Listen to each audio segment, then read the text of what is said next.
Alhamdulillah. Yeah. When you started preaching Islam, giving dawah to people, were there anyone that became Muslim around your circle, your family? Well, I mean, as I started investigating Islam, I would always tell my mom about this, and obviously, my father as well. And over time, Alhamdulillah, they saw changes in me. I became a better son to them. I mean, I came from a secular liberal society, and you had rebellious kids, and it's different from the kind of rebellious kids you might think, because all kids are kind of rebellious in some way. But Western rebellious kids are much more disrespectful to their parents compared to, other cultures and beliefs and so on and so forth.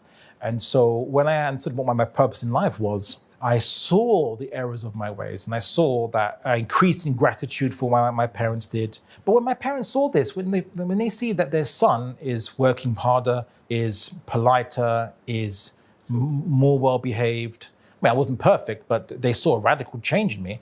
How can you hate that? Right? How can you fear that? I think adab conquers more than ideas do sometimes.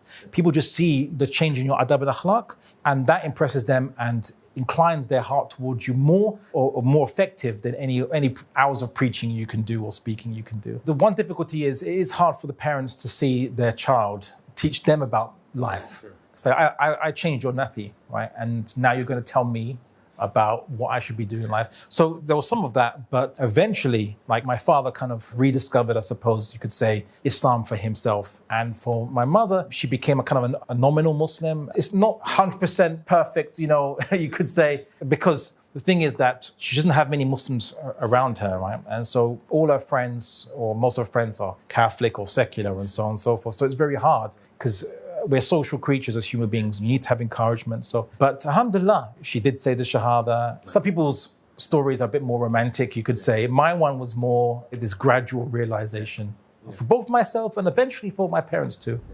When you look at the Quran, what kind of book do you see from the perspective of your areas of interest?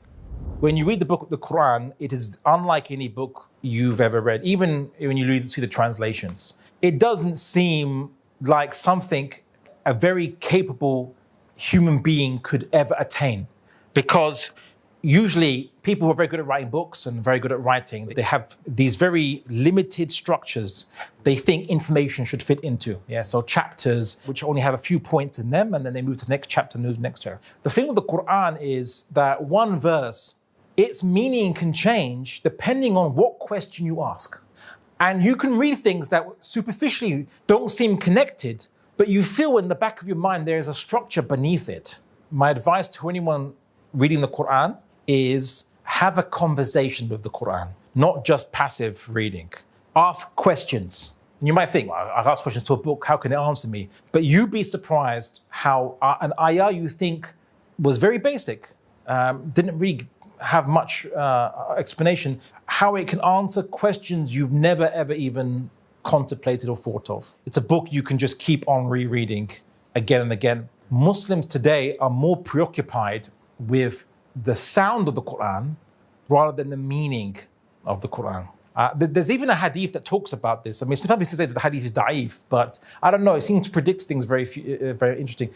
It talked about the Muslims at the time of the Prophet Muhammad were more interested in the meaning of the Quran. But there'll come a time when Muslims will be more interested in the pronunciation of the Quran and the sound, but not the meaning so much. And I think that should be reversed. Ask questions of the Quran, have a discussion. Ask questions, why does the Quran use this word and not another word? The Quran is very precise. It's a very precise book. Why does it use the words it uses? Once you ask those questions, the Quran opens up even more to you. So that would be my follow.